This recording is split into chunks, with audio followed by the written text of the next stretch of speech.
Mais je vous ai posé aussi une deuxième question tout à l'heure. Je vous ai dit quels sont les usages inconscients que nous faisons du corps qui le maintient au centre de notre concept de soi.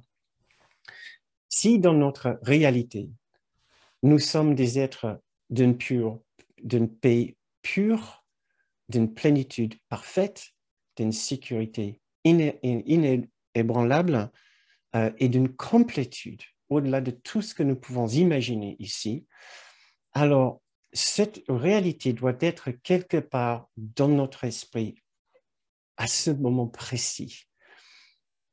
Si seulement nous pouvions, si nous seulement nous arrivons à toucher cette réalité parfaite en nous, nous n'aurions plus besoin du corps pour procurer quelle que soit comme sensation ici.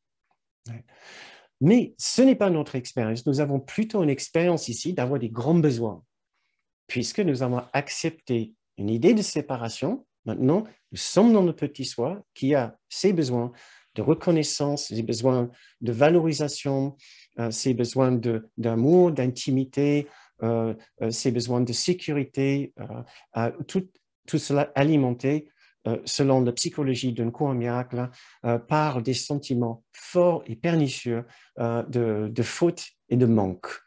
Ça, c'est la réalité dans le petit soi. Pourtant, notre réalité reste toujours le grand soi dans la sécurité et la paix et la plénitude.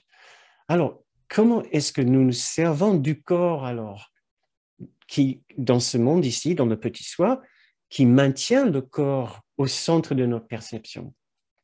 Tout d'abord, nous essayons d'utiliser le corps comme une source de bonheur, une source de plaisir et même une source de salut. Je vais accomplir le salut en perfectionnant mon corps, en perfectionnant mon petit soi dans le corps. Et nous pouvons lire juste cette petite phrase, ce pépite de phrase dans le cours que j'ai trouvé. Qu'est-ce que le corps t'a réellement donné qui justifie ton étrange croyance que le salut réside en lui?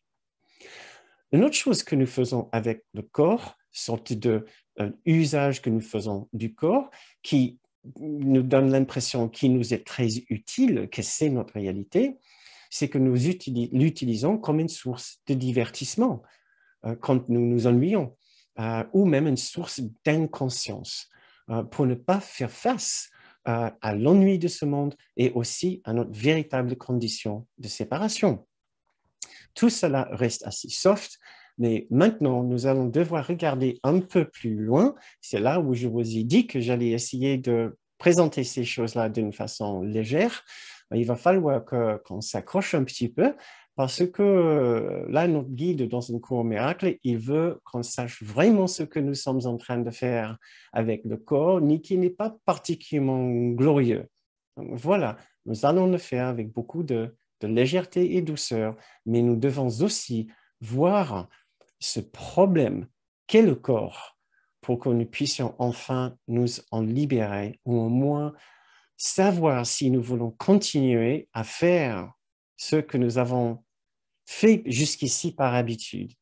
Alors, comment est-ce que nous utilisons le corps pour satisfaire les besoins du petit soi?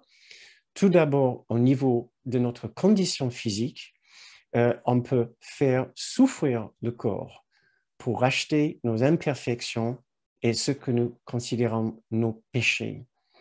Nous pouvons faire souffrir le corps pour culpabiliser et accuser l'autre. Donc, je vous ai dit que ça va commencer à se corser un petit peu.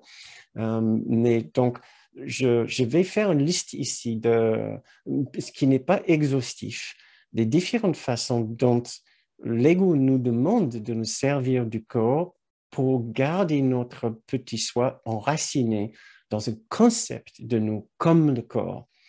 L'une de ces façons, c'est qu'il nous dit de souffrir et ainsi on va pouvoir racheter pour ce sentiment d'imperfection. Il nous dit de souffrir et c'est particulièrement bénéfique de faire souffrir le corps puisque ça culpabilise les autres et parfois même ils font exactement ce qu'on veut qu'ils fassent. autre chose que nous faisons avec ce corps qui le rend très réel pour nous, nous portons de la haine sur notre corps. Et le cours nous dit que l'ego considère que le corps ne pourrait jamais être une demeure assez digne pour sa présence.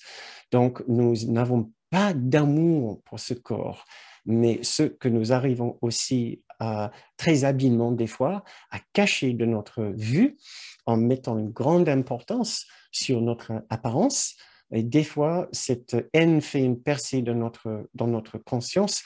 Nous n'arrivons plus à la cacher. Nous sommes submergés par un sentiment. Si ce n'est pas de haine, alors c'est peut-être de la honte des fois. Le corps ne nous représente pas comme nous le voulons. Il trahit notre condition intérieure. Nous sentons fautifs, terriblement fautifs dans l'esprit de la séparation. Et maintenant, le corps, par les imperfections que nous voyons, trahit notre condition intérieure, où nous sommes tellement embarrassés par notre être physique dans la compagnie d'autres personnes. Cela peut être aussi une façon que nous vivons mal notre expérience physique ici, c'est simplement dans la compagnie d'autres personnes. Des fois, nous disons que nous nous sentons mal quand nous sommes seuls, mais des fois que nous nous sentons aussi mal quand notre corps est avec d'autres corps, en imaginant la façon dont ils sont en train de regarder, en train de projeter nos jugements que nous avons sur nous-mêmes, sur eux, en disant bah, ils doivent voir ça chez moi. Donc, c'est juste une autre façon dont nous sommes capables de nous servir de nos corps pour les rendre de plus en plus réels et importants dans notre perception. La dernière suggestion que j'ai ici, nous nous servons de ces corps comme une sorte d'appât, une leurre dans nos relations particulières, pour être un objet attirant, pour le mettre en valeur, pour mettre en valeur notre être particulier, notre petit soi. Un leurre, simplement parce que nous pensons que sans mettre en valeur ce corps, nous avons l'impression que les gens ne peuvent pas nous aimer tels que nous sommes. Tout cela sont différentes façons dont nous mettons une grande importance sur le corps en tant que nous-mêmes. Ces choses semblent tellement habituelles que souvent nous ne savons même pas que nous sommes en train de les faire. Maintenant, comme je vous ai dit au début de la séance, ce n'est certainement pas une question maintenant de se culpabiliser du fait que c'est ce que nous faisons très souvent, très habituellement. L'idée, c'est simplement maintenant dans l'espace de notre esprit juste, là où nous savons que nous sommes profondément aimés, profondément acceptés pour ce que nous sommes, peu importe ce que nous faisons avec nos corps, nous pouvons enfin enlever les voiles d'inconscient que nous avons mis en place pour nous empêcher de voir cela. Mais maintenant, nous voulons nous faire du bien.